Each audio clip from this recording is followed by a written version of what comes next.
So hello everyone. तो आज हम लोग ये क्वेश्चन देखेंगे। Interview question series day 6। ये क्वेश्चन मैंने अपने टेलीग्राम चैनल पे डाला था और बाकी के क्वेश्चंस भी आपको उसी चैनल पे मिल जाएंगे। इसका लिंक मैं डिस्क्रिप्शन में डाल दूँगा। ठीक है, तो हम देखते हैं। इस क्वेश्चन में हमारा स्ट्रेस वर्सेस स्ट्रेन कर दिया गया है और ये माइल्ड स्टील के लिए दिया हुआ है। ठीक है, माइल्ड स्टील के लिए तो हम अलग से ड्रॉ कर लेते हैं ये स्ट्रेस वर्सेस स्ट्रेन पर, और मैं उस पर आपको लेके चलता हूँ। उसको मैं सारी चीज़ें समझाऊंगा। ये मैंने यहाँ बना के रखा हुआ है, stress versus strain curve for mild steel. ठीक है, तो देखिए, हम जब अपना स्पेसिमेन को लोड करते हैं तो यहाँ से यहाँ पहले वो लीनियर लीनियर वेरिएशन होता है स्ट्रेस वर्सेस स्ट्रेन, और लीनियर जाते जाते ये पूरा लीनियर होता है और फिर एक अपर पॉइंट आता है। इसको हम लोग अपर यील्ड पॉइंट कहते हैं। वाई पी से मैं इसको डिनोट कर रहा हूँ। ठीक है, U Y P, upper yield point. फिर फर्दर अगर हम उसको आगे भी डिफॉर्म करते रहें तो जो स्ट्रेन है वो बढ़ेगा और जो स्ट्रेस है वो रिड्यूस होने लगता है। रिड्यूस मतलब बहुत ज़्यादा नहीं रिड्यूस होता, but up to some extent ये रिड्यूस करता है। ठीक है, और जो सबसे लोवेस्ट पॉइंट यहाँ पे होता है इसको हम लोग लोअर यील्ड पॉइंट भी कहते हैं। ठीक है, उसके बाद ये जो हमारा फेनोमेनन है ना, जिसमें स्ट्रेस ऊपर पहले अपर तक गया, उसके बाद फिर ये नीचे आने लगा, इसको हम लोग यील्ड पॉइंट फेनोमेनन बोलते हैं। ठीक है, इस यील्ड पॉइंट फेनोमेनन के बाद इसके बाद हम आ जाते हैं ये स्ट्रेन हार्डनिंग रीजन। ये हमारा स्ट्रेन हार्डनिंग रीजन है। ठीक है, ये रीजन है हमारा स्ट्रेन हार्डनिंग। फिर इसके बाद हम लोग जब टॉप मोस्ट पॉइंट जो होता है वहां तक जब पहुंच जाएंगे, इसको ये है हमारा अल्टीमेट टेंसाइल स्ट्रेंथ।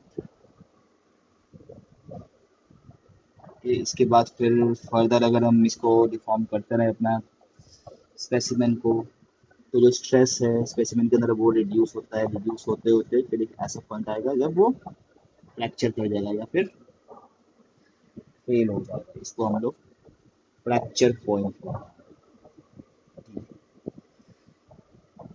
तो सबसे पहला क्वेश्चन हमारा था कि हमारा ये अपर यील्ड पॉइंट से lower yield point stress reduce क्यों हुआ? तो इसके लिए हमें डिसलोकेशन थ्योरी पे जाना पड़ेगा। तो एटम्स का अरेंजमेंट देखते हैं। ठीक है, ये जो कर्व होता है, जो यील्ड पॉइंट फिनोमिनन है, वो सिर्फ उसी मटेरियल्स में आएगा जिसमें इम्प्योरिटी काफ़ी कम होगा। तो इसीलिए जो माइल्ड स्टील होता है, माइल्ड स्टील में हमारा जो कार्बन नाइट्रोजन का जो परसेंटेजेस होता है वो काफ़ी कम होता है। ठीक है, तो माइल्ड स्टील का अगर हम अंदर अगर एटॉमिक अरेंजमेंट पे जाएंगे, तो सपोज अगर ये मेरा एटॉमिक अरेंजमेंट है माइल्ड स्टील का, जिसमें ये मेरे आयरन के एटम्स है,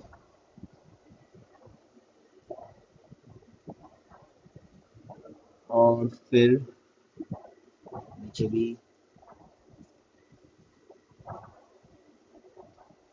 ठीक है, और बॉन्ड्स कुछ ऐसे बॉन्ड्स बनाए। ये मैं बताऊंगा। ऊपर के लेयर में मैंने 5 रो बनाए हैं, नीचे के लेयर में मैंने 4 रो बनाए हैं। ये डिसलोकेशन के कारण है मेरा। अब कोई भी जो मटेरियल है वो मेरा परफेक्ट नहीं होता। कोई भी मटेरियल परफेक्ट नहीं है, उसमें डिसलोकेशंस प्रेजेंट होते हैं। सिमिलरली ये मेरा ये मेरा आयरन एटम्स है, आयरन एटम्स। और इस अरेंजमेंट में देख रहा हूँ कि ये जो है एक हाफ प्लेन बनाया हुआ है।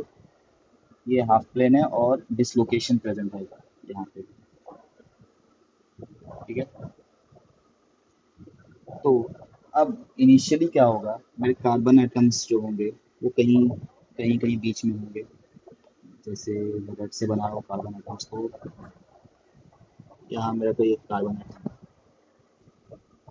तो ये जो कार्बन एटम का जो साइज होगा ना, जो इंस्टरटिशियल इंटरस्टिशियल वॉइड का साइज से वो काफी बड़ा है, तो ये काफी ज्यादा स्ट्रेन में होगा, ये कार्बन एटम बहुत ही स्ट्रेन में होगा, मतलब बहुत ही अनकंफर्टेबल फील कर रहा होगा। तो विथ टाइम क्या होगा कि ये कार्बन एटम डिफ्यूज करना चालू करेगा, डिफ्यूज करके ये खोजेगा कि मेरा अ, ज्यादा स्पेस कहाँ पर है, ज्यादा स्पेस कहाँ पे, इस लोकेशन साइट पे।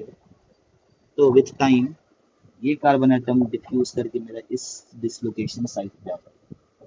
ठीक है, तो जब ये इस डिसलोकेशन साइट पे आएगा, मैं यहाँ बना देता हूँ, लेकिन अभी भी ये कार्बन एटम का साइज जो डिसलोकेशन साइट का जो वॉइड है उससे अभी भी बड़ा ही है। तो इसके कारण क्या होगा, जो बाकी के जो सराउंडिंग आयरन एटम्स है ये इस पे एक स्ट्रेन फील्ड लगाएंगे। ठीक है, स्ट्रेन फील्ड लगाएंगे। तो इस स्ट्रेन फील्ड के कारण कोई कुछ स्ट्रेन्स डेवलप होगा। और यहाँ पे ये सिर्फ मतलब मैं एक प्लेन का देख रहा हूँ, ठीक है, इसके पीछे और भी प्लेन्स होंगे, वहाँ पे और भी मतलब कार्बन या नाइट्रोजन के एटम्स होंगे। तो फिर ये पूरा जो स्ट्रेन फील्ड और बनता है यहाँ पे, इसको ये क्वार्टल एटमॉस्फेयर बोलते हैं इसको। ये एक साइंटिस्ट के नाम पे बेस्ड है जिन्होंने इसका डिस्कवरी किया था। ठीक है, दिस इज क्वार्टल एटमॉस्फेयर। ठीक है, तो अब हम वापस अपने स्ट्रेस स्ट्रेन कर्व पे आते हैं। तो जो हमारा स्ट्रेस स्ट्रेन कर्व है, स्टार्टिंग जब हम अपना इलास्टिक पॉइंट तक गए या फिर जो अपर यील्ड पॉइंट है यहाँ तक गए, यहाँ तक में मेरे एटम्स में कोई भी इलास्टिक डिफॉर्मेशन नहीं हुआ अब तक। ठीक है, जो भी था इलास्टिक डिफॉर्मेशन था। एंड इसके आगे अब क्या होगा कि इससे आगे अगर मैंने डिफॉर्म किया तो ये जो क्या क्वार्टरल एटमॉस्फेयर है ये ब्रेक हो जाएगा।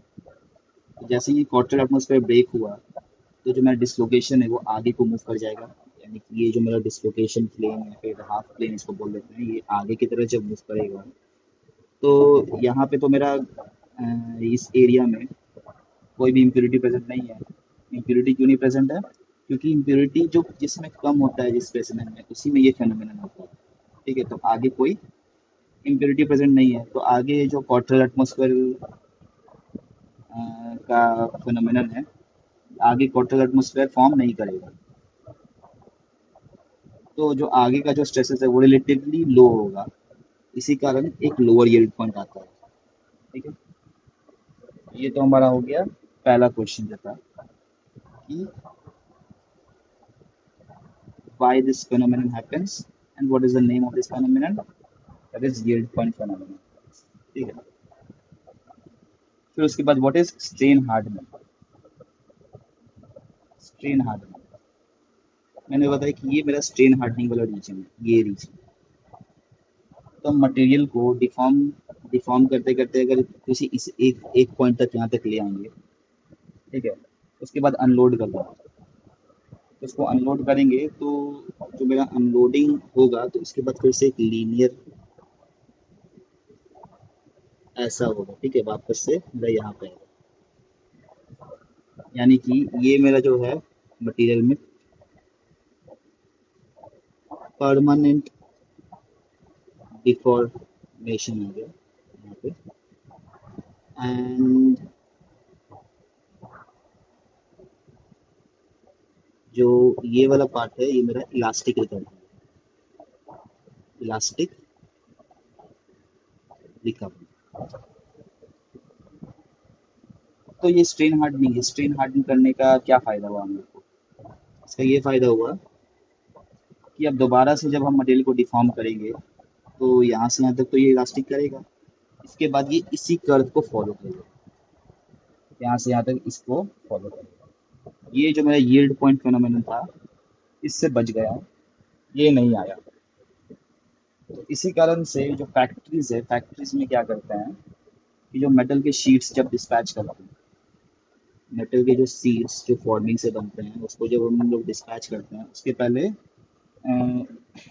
उसमें कुछ डिफॉर्मेशन दे देते हैं, मतलब मान लो कोई 0.5% का मैंने स्ट्रेन दे दिया, उसको डिफॉर्म कर दिया मैंने। इससे क्या हुआ कि जो मेरा मटेरियल है वो इस रीजन में आ गया, स्ट्रेन हार्डनिंग वाले रीजन में आ गया। तो आगे हमें फॉर्मिंग से कुछ भी प्रोडक्ट बनाना होता है, जैसे डीप ड्राइंग करना हुआ या फिर कोई भी मतलब ऑपरेशन करना हुआ, तो उसमें हमें यील्ड पॉइंट फिनोमेनन देखने को नहीं मिलेगा। ठीक है, लेकिन इसका भी एक टाइम पीरियड होता है। ठीक है, फैक्ट्रीज में क्या हुआ, ये शीट को फिर प्रेस करके इसमें 0.5 डिफॉर्मेशन करके इस पे एक डेट इम्प्रिंट कर देती है, यानी कि एक इसमें डेट डाल देंगे। इसका मतलब ये हुआ कि उस डेट के पहले हमें यूज करना पड़ेगा इस मटेरियल को, नहीं तो उसके बाद यूज करेंगे तो फिर से हमें ये यील्ड पॉइंट वाला फिनोमेनन देखने को मिलेगा। क्यों देखने को मिलेगा? क्योंकि एटम्स जो है अभी मेरा डिसलोकेशन साइट्स में नहीं है, लेकिन विथ टाइम क्या होगा, एटम्स तो मेरा डिफ्यूज करेगा ही, डिफ्यूज करते करते फिर एक टाइम के बाद वापस से वो डिसलोकेशन साइट्स पे जमा हो जाएंगे, जिसको हम लोग स्ट्रेन एजिंग टाइम। ठीक है, तो इसी के साथ हमारा आज का ये जो क्वेश्चन था, सारे क्वेश्चंस के आंसर्स कर दिए मैंने। हाँ, एक क्वेश्चन और कि same value of stress and strain, same value of stress is shown for different values of strain, how is it possible? तो ये बहुत ही लॉजिकल चीज़ है, मतलब इसमें कुछ रॉकेट साइंस नहीं है। देखिए, हमारा ये जो कर्व होता है ना, ये एक्चुअली में engineering stress versus strain curve है। ठीक है, ये हमारा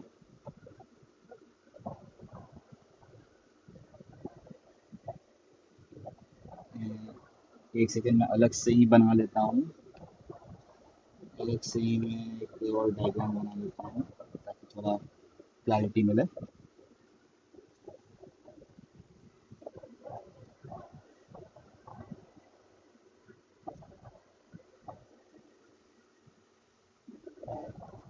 तो ये जो प्लॉट है ना, ये मेरा इंजीनियरिंग स्ट्रेस वर्सेस स्ट्रेन है।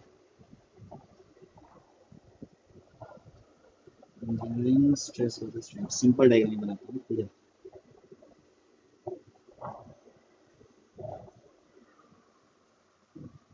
और अगर हम ट्रू स्ट्रेस वर्सेस स्ट्रेन में अगर जाएंगे तो उसका कर्व कुछ ऐसा आता है। ठीक है, ये ऐसा आएगा, उसके बाद ये ऊपर ही चलता जाएगा। ठीक है, तो फिर जब हम यूटीएस के बाद देखेंगे ना, यहाँ मेरा यूटीएस है, यूटीएस के बाद क्या होता है कि यूटीएस के बाद में क्या होगा कि जो सिग्मा सिग्मा जैसे कि मैं इंजीनियरिंग की बात कर रहा हूँ, सिग्मा इंजीनियरिंग में होता है लोड, लोड या फिर जो इंटरनल रेजिस्टेंस बता रहा है, जिसको मैं चलो पी बोल देता हूँ, लोड अपॉन इनिशियल एरिया। तो यूटीएस के बाद मेरा ये जो लोड है ये तो घटेगा, इंटरनल रेजिस्टेंस पे मेरा कम, जो मॉलिक्यूल्स है वो कम इंटरनल रेजिस्टेंस दिखाएंगे यूटीएस के बाद, लेकिन ये मेरा कांस्टेंट है। ठीक है, और जो सिग्मा ट्रू स्ट्रेस है, ट्रू स्ट्रेस में जो मेरा होता है ये P load upon instantaneous area, instantaneous area. Okay,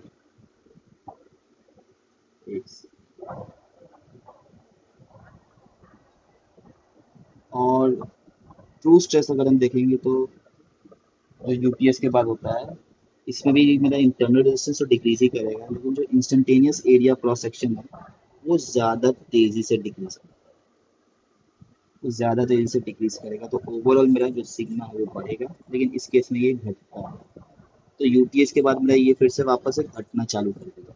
इसी कारण हमें दो अलग अलग स्ट्रेन वैल्यूज पे सेम स्ट्रेस मिल सकता है, इंजीनियरिंग स्ट्रेस की बात करें, लेकिन ट्रू स्ट्रेस में ऐसा नहीं होगा। ट्रू स्ट्रेस जो है यूपीएस के बाद फिर बढ़ते ही रहेगा, ये कभी नीचे ही नहीं आएगा, क्योंकि मेरा जो क्रॉस सेक्शनल एरिया है वो ज़्यादा तेज़ी से डिक्रीज कर रहा है। That's all for today. अगर आपको ये वीडियो अच्छा लगा होगा तो share it with your friends and your classmates. Other मैं और भी ऐसे वीडियोस कोशिश करूँगा लाने की। ये थोड़ा कॉन्सेप्ट थ्योरेटिकल था, इसीलिए इसे ऐसे पेपर पे नहीं बता सकते थे, इसलिए मैं सोचा एक वीडियो बना लूँगा बस। Thank you.